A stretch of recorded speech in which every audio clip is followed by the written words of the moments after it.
नमस्कार, मैं हूं नीलू। तो ईरान ने एक सनसनीखेज दावा किया है या फिर खुलासा किया है। क्या ईरान इजराइल के परमाणु संयंत्रों तक पहुंच चुका है? ऐसा हम क्यों कह रहे हैं और आखिर ये सनसनीखेज दावा किस तरह से ईरान ने किया है? बातचीत आज इसी पर होगी। मयंक मेरे साथ है। मयंक, इजराइल के परमाणु संयंत्रों की अंदर की तस्वीर और ईरान का दावा, जो तस्वीरें आई हैं वो बहुत कुछ बयां कर रही हैं। देखिए, ये खबर पिछले 2 दिन से हम इस पे नज़र बनाए हुए थे। सोशल मीडिया में जब से इसकी चर्चा थी, ईरान के टेलीविजन्स में इसकी चर्चा थी, हमने इसको ट्रैक करना शुरू कर दिया था। हम इस बात का इंतज़ार कर रहे थे अपने लेवल पे हम इसको क्रॉस चेक करके समझने की कोशिश करें कि क्या इसमें कितनी सच्चाई है। देखिए, जो खबर है ईरान की तरफ से जो दावा किया गया है वो उनका ये कहना है कि इजराइल का डिमोना न्यूक्लियर साइट है। इजराइल का जो सबसे बड़ा न्यूक्लियर प्लांट है वो है डिमोना न्यूक्लियर साइट है, जहाँ पे इजराइल के जितने परमाणु प्रोग्राम्स होते हैं, एडवांस प्रोग्राम होते हैं, वो सब डिमोना साइट पे होते हैं। ईरान की तरफ से ये दावा किया गया है कि डिमोना के अंदर की तस्वीरें उसने हासिल कर ली हैं, अंदर कौन से प्रोजेक्ट्स चल रहे हैं इसकी कॉन्फिडेंशियल जानकारियां हासिल कर ली गई हैं, अंदर जो है वो न्यूक्लियर रिसर्च को लेकर किस लेवल पे काम चल रहा है, किस लेवल पर हथियार बनाए जा रहे हैं, ये तमाम जानकारी ईरान ने हासिल कर ली है इजराइल के न्यूक्लियर प्रोग्राम को लेकर।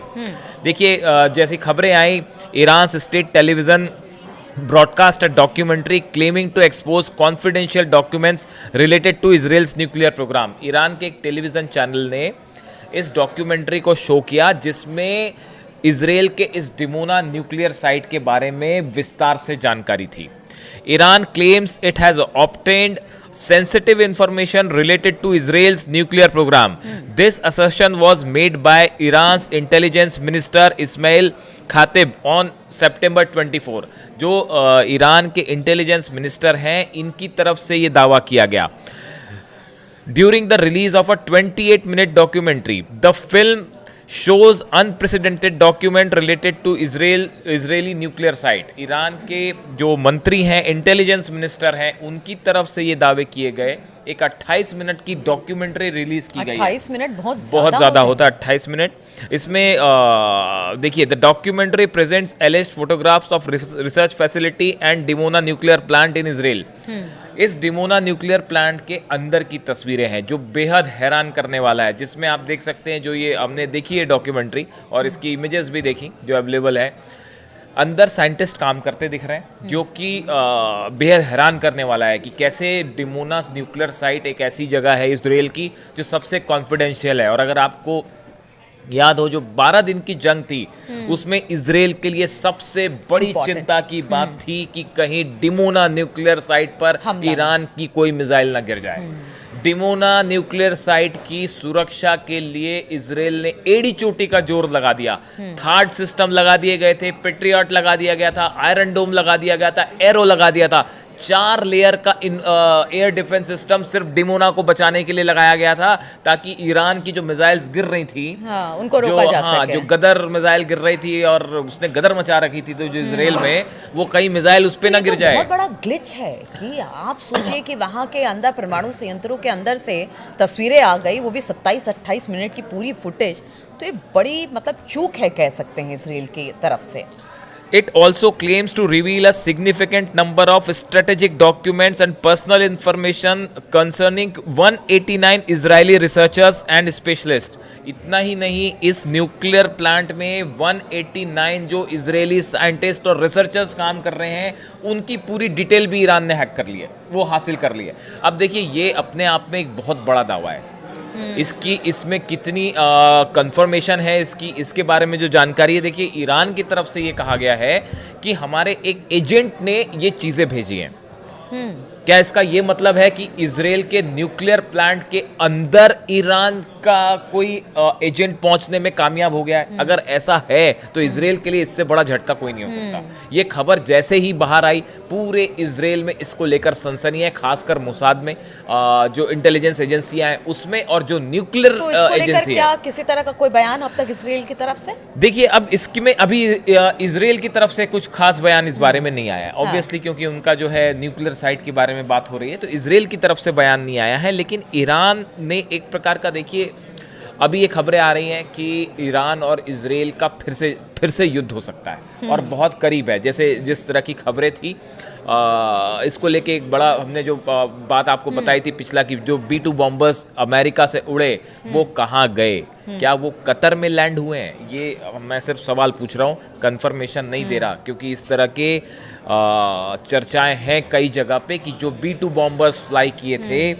क्या वो कतर में लैंड किए हैं? देखिए, कतर के साथ एक बड़ा समझौता किया है अमेरिका ने, नेटो टाइप समझौता है, कि कतर इस बात के लिए बहुत परेशान था कि कहीं इजराइल हम पर हमला ना कर दे, तो अमेरिका ने एक वैसा पैक्ट साइन किया नेटो वाला, जिसका आर्टिकल 5 कहता है कि एक देश पर हमला दोनों पर माना जाएगा। तो अमेरिका ने गारंटी दी है कि भाई अगर आप पे हमला होगा तो हमारे पे भी हमला माना जाएगा, जिसके बाद कतर जो है थोड़ा शांत है। लेकिन अब देखिए, अब सवाल ये है कि ये जो न्यूक्लियर प्लांट है, इससे जुड़ी जानकारियां, ये किसी भी देश के लिए सबसे सेंसिटिव अगर कोई डॉक्यूमेंट होता है तो वो होता है न्यूक्लियर प्लांट, और न्यूक्लियर प्लांट से जुड़ी जानकारियां।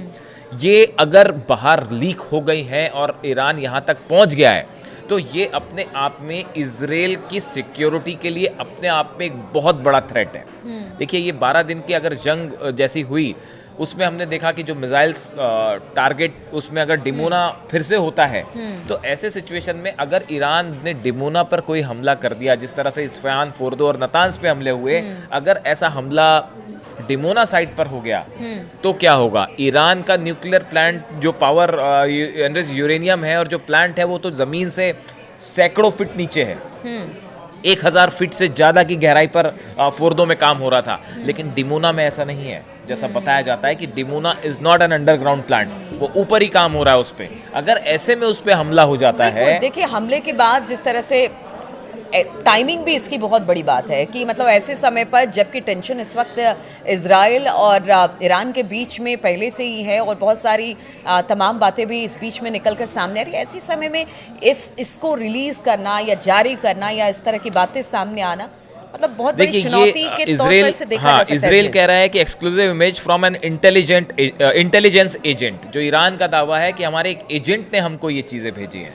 ये ईरान की तरफ से दावा है। और दूसरी आप बात देखिए कि इसमें जो है, जो क्लेम ईरान कर रहा है, the equipment and neutron diffraction workshop of Zionist regime, इसमें ये भी है कि जो न्यूट्रॉन डिफ्रैक्शन, मतलब अंदर की जो प्रोग्राम्स चल रहे हैं, वो बड़ी डिटेल जानकारी है उसमें, कि यहाँ पे न्यूट्रॉन्स पे काम चल रहा है, यहाँ पे जो है वो कैसे प्यूरिफिकेशन का काम चल रहा है। यानी आप देखिए कि बड़ी माइन्यूट जानकारियां हैं इस जो ये, हालांकि इसमें ये भी बात है कि कई चीज़ें ऐसी हैं जो कि पहले से अवेलेबल थी। इस तरह की बात भी सामने आई है कि इस 28 मिनट की डॉक्यूमेंट्री में कई हिस्सा ऐसा भी है जो डिमोना न्यूक्लियर साइट के बारे में जानकारी पहले से अवेलेबल थी। अच्छा, पब्लिक प्लेटफॉर्म पे कई चीज़ें ऐसी भी हैं जो अवेलेबल थी। तो लेकिन कई सारा पोर्शन ऐसा है जहाँ पे आप ये देखते हैं कि अंदर कुछ साइंटिस्ट काम कर रहे हैं, पूरी जानकारी या फिर न्यूट्रॉन को लेकर कोई प्रोजेक्ट हो रहा है, उसकी जानकारी, ये बड़ी स्पेसिफिक जानकारी है। 189 साइंटिस्ट का 1-to-1 मार्केशन की भाई कौन काम कर रहा है, कहाँ रहता है। अभी पहले भी पीछे भी ईरान ने इस तरह का दावा किया था कि हमने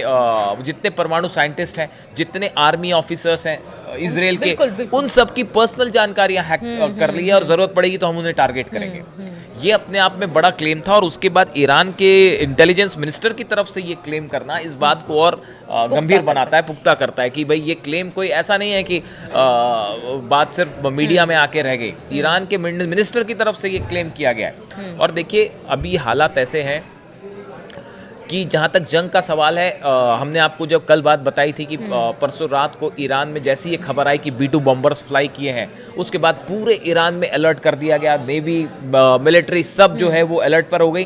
हमने आपको एक खबर दी थी, देखिए कल ईरान के जो आर्मी जनरल हैं मुसावी, उनकी तरफ से ये बयान आया है कि ईरान पूरी तरह से जंग के लिए तैयार है। ईरान की नेवी जो है वो पूरी तरह से प्रिपेयर्ड है, ना सिर्फ नेवी, थल सेना और एयरफोर्स भी जंग के लिए तैयार है। और उन्होंने ये वही बात बताई जो हम आपको कह रहे थे कि परसों रात को ईरान में जैसे ही ये खबर आई थी कि B-2 बॉम्बर फ्लाई कर गए हैं, पूरे ईरान में वॉर लेवल की जो है वो गतिविधियां शुरू हो गई थी। बिल्कुल। और उसके बाद कल जनरल मुसावी का बयान आया है कि ईरान की नेवी, एयरफोर्स और मिसाइल्स जो हैं सब रेडी मोड में है। देखिए ये कंफर्मेशन है, हम आपको जो बता रहे थे जनरल मुसावी का बयान आप फॉलो करेंगे, हमने आपको जो बात बताई थी परसों रात को लेकर वो कंफर्मेशन है इस बात का। तो देखिए ईरान के सबसे बड़े कमांडर जो हैं आर्मी के, उनकी तरफ से ये कहा गया जनरल मुसावी की तरफ से कि हम एक बड़ी जंग को तैयार हैं और किसी भी तरह का हमला होगा हम इस बार ऐसा रिप्लाई करेंगे जो इजराइल ने सोचा भी नहीं होगा। अच्छा, अब जब जिस तरह से परमाणु संयंत्रों की जानकारी दे दी गई है, तो अब कुल मिलाकर अगर हम देखें इस पूरे मामले को, तो जंग की भी तैयारी है, अंदर खाने इजराइल में क्या हो रहा है, उसके परमाणु संयंत्रों के अंदर क्या हो रहा है उस बात की भी जानकारी है, उनके वैज्ञानिकों की भी जानकारी है, यानी भीतर और बाहर टिट फॉर टैट, दोनों तरफ से टिट फॉर टैट, जैसे को तैसा इसी को कहेंगे आप कि अगर आपने हमारे ईरान के आपने परमाणु सेंटर्स पर हमला किया, उनके साइंटिस्ट को मारा,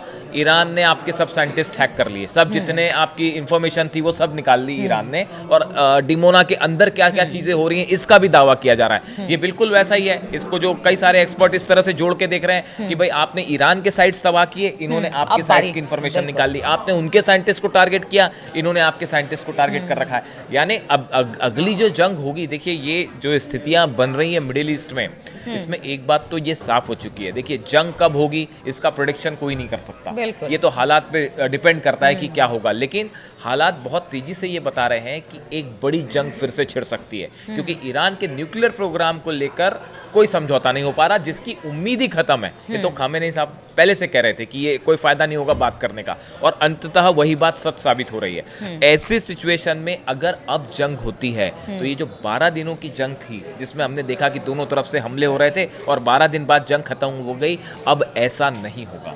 अब की बार ज्यादा भयंकर जंग होगी, ज्यादा बड़ा विनाश होगा और एक आर पार वाली लड़ाई भी हो सकती है। तो इस लिहाज से ये न्यूक्लियर इंफॉर्मेशन बाहर आना डिमोना साइट को लेकर ये बता रहा है कि मामला अब न्यूक्लियर वॉरफेयर की तरफ भी बढ़ रहा है। बिल्कुल, देखिए जंग कोई नहीं चाहता है और अमन शांति के साथ जीना चाहता है, लेकिन अगर सामने से कोई लगातार वार करे तो फिर उसका जवाब भी दिया जाता है, और ईरान और इजराइल के बीच में यही सारी चीज़ें लंबे अरसे से देखी जा रही है। अब जिस तरह से परमाणु संयंत्र की जानकारी ईरान के पास है इजराइल की, उसे लेकर बहुत सारे कयास लगाए जा रहे हैं, और जंग की बात हम इसलिए कहते हैं, आप कहते हैं जंग हो तो नहीं रहा है, लेकिन देखिए बीच बीच में हमले लगातार होते हैं, और कब ये छोटे छोटे हमले बड़े जंग का रूप ले ले कुछ नहीं कहा जा सकता। स्थिति परिस्थिति पर लगातार हमारी नजर बनी रहेगी, आगे भी तमाम अपडेट्स आपके लिए लेकर आते रहेंगे। फिलहाल बहुत बहुत शुक्रिया आप सभी का हमारे साथ इस चर्चा में शामिल होने के लिए।